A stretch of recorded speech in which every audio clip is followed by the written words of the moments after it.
GM and welcome back to the channel. In this one, we're taking a stab at a price prediction of OP, the Optimism token for the year 2025. So trying to plan out a potential price target for this one and trying to stick to my targets this time round in the impending bull run. If you enjoyed this one, make sure you do subscribe to the channel and let's jump on in. So for those of you who are unfamiliar with Optimism, this is the OP token and it is a governance token. So worthless governance token meme or not, I think this is quite a valuable governance token as we can see the federation being built around it and the big players who are circling around OP. Now, first thing to talk about here is the market cap versus FDV. As you can see, 1 billion market cap, FDV 6.3. As you can see on the right hand side, 716 million tokens in circulation, 4.2 billion are the total supply after these are all emitted, which should take like 4 or 5 years. After that point, 2% annual inflation.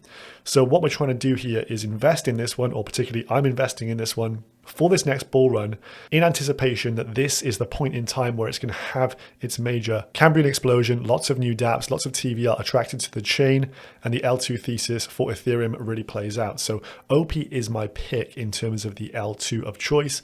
I think that business development speaks volumes. So let's just jump into a few things here. So obviously a lot of inflation to come. Token unlocks is pretty good to start off here. As you can see, every 30 days this is. So at the end of each month, they have emissions coming out, roughly this amount, 3.3%, around 24 million OP tokens hit the markets. And if we just scroll down a little bit, currently only 17% of tokens are unlocked and circulating. And there's some interesting stuff in here because if we just go down, there's a note on here, unlock schedules of allocations such as Retro GPF. If we just click this across, which stands for Retroactive Public Goods Funding, governance, seed, partner, and ecosystem fund are subject to governance votes.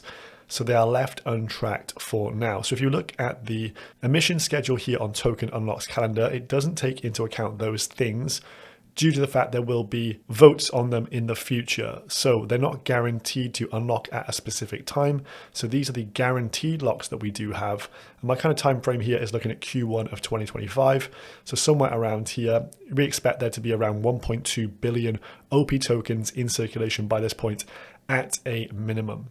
But if we look at the tokenomics on CoinGecko here, a similar time here around this point, Q1 of 2025, around 75 to 77% say of all tokens. So it's quite a bit of a difference there. 75% of that, somewhere in the region of 3 billion tokens versus the 1.2 billion as per token unlocks here. So there's going to be a huge discrepancy based on what happens and what they use these tokens for.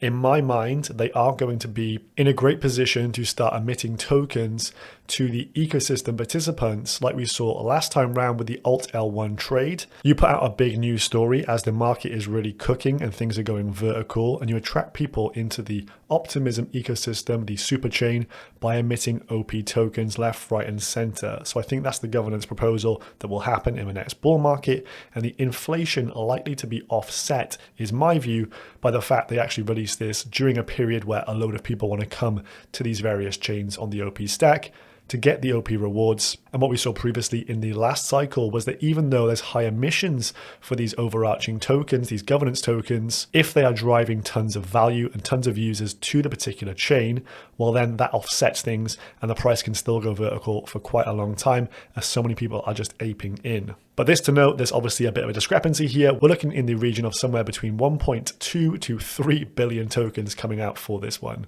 Now, what happened recently, there was a huge doubling of the circulating supply 1st of June 2023. So I've marked that off on the chart here, just a basic line chart to take away all the noise. And what we can see is that OP has respected the bottom trend line and it is just increasing slowly but surely, posting higher lows as we go, even with a huge supply doubling there. So that's this point on the map down here where you can see we go from like 300 million tokens to over 6, 7, 8 million tokens in one fell swoop.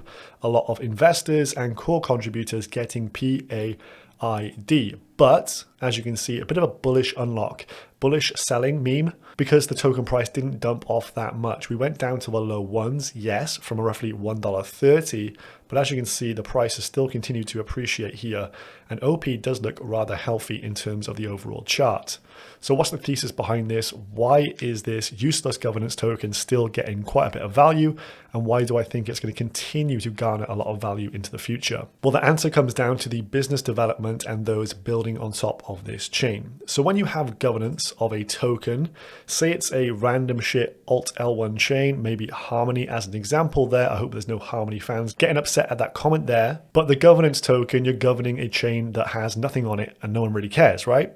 But if you have governance from a chain that is backed by huge powerhouses such as Paradigm, A16Z, multi-billion dollar funds here. It's also building out the tech for OP BNB, so the Optimism chain being used by the BNB stack here. Not to mention, we have Coinbase's base chain also building on the OP stack. They're like the leaders at Coinbase of the next cycle in terms of centralized exchanges. Them giving you the nod is pretty good stuff. And again, we have the Marmite character Sam Altman, WorldCoin's founder, also building on the OP superchain. As you can see, WorldCoin commits to OP's superchain vision ahead of their mainnet launch, including a lot of eyeball harvesting in the third world. So when there are big governance proposals for this, these tokens are going to have a lot of weight. And you've got some of the richest players in the crypto world actually participating on this chain. So the rights for governance and these tokens are going to be highly valuable in my opinion. And also what we saw from last time in the previous cycle was when you have like big VCs, big names on a particular project, they can really drive a lot of value to the chain. Think about the valuations of Solana last time round without having too much of any DeFi primitives on there. Yes, it did get some traction around NFTs, but not too much else really going on there. But they had the right backers, they had the big guys in the room, and that pumped the hell out of their token price. So I think we're going to see a bit of a copy pasta for OP this time round. All the big suits seemingly choosing this chain. So very bullish on this. Look at TVL as well. This is quite interesting. I do want to compare it to Ethereum in a way here. Total value locked currently is $700 million, which is a lot considering the bear market. We go to ETH. All time, go back to 2020, around the halving time. You can see that from the chart here, 600, 700, 800 mil. So similar TVL as to ETH before the halving took place and just before DeFi summer really kicked off. So maybe it is going to play out a similar run as to Ethereum in the previous cycle. And if the L2s are to do exactly what they're built for, which is to scale ETH, we're going to see more economic activity take place on these L2s rather than ETH mainnet. ETH mainnet will become too expensive very quickly, and so a lot of economic value will accrue to the OP stack in my opinion. So on the chart here, you can see this is around that 2020 point, similar TVL to OP right now. ETH trading at like 20 billion market cap, somewhere in that region, goes all the way up to $500 billion. Now, if we just look at them side by side here, Optimism, 1 bill circulating, ETH is at 200 bill circulating, but in terms of FDV, 6 bill versus 200 as ETH is all in circulation now. So in my mind, compared to last cycle, if Optimism can capture, say, 10% of the value of Ethereum, I don't think that will be too far of a ballpark estimate to make. I don't think that's too pie in the sky either. Hence, we should see somewhere in the region of 50 billion in market cap for the Optimism token.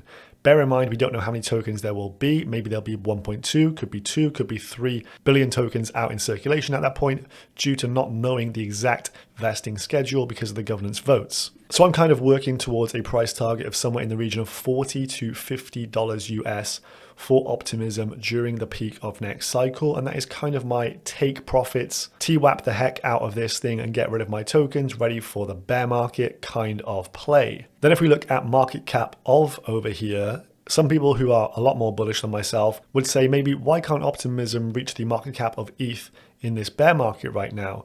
But of course, if we factor in inflation coming in at least a doubling of coins from here, you could half that, maybe even third it, somewhere in the region of 140, maybe sub $100 there, if it can reach Ethereum's market cap now in a bear market.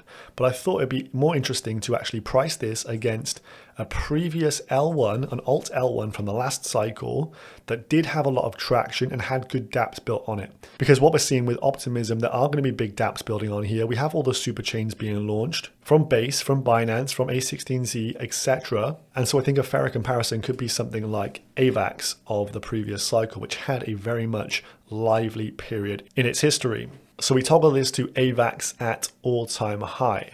So AVAX hit a $30 billion market cap last time round. Now, each and every cycle, we get more participants into the crypto ecosystem. So generally the numbers are always trending higher and higher and higher.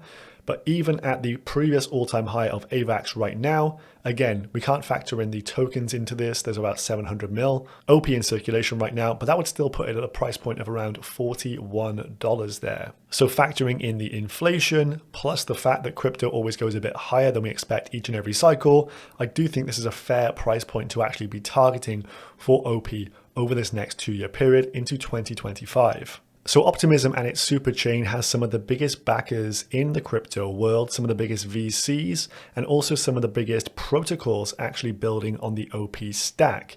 So I do think the governance token OP will become highly valuable. And even without direct value accrual for the token itself, I think the price point of OP can still pump like crazy. We can already see the early innings of a very much well built out ecosystem developing. And my timeline for this is looking towards maybe Q1, Q2 of 2025. So still a lot of times for things to progress here, new narratives to emerge, and new dApps to become successful. So I'm sticking a price prediction out here for $40 OP in the year 2025, and that's at the point which I am taking my profits and running for the hills. Let me know down below what you think of this. Drop your price predictions for OP down below, and I will see you in the next one. Peace.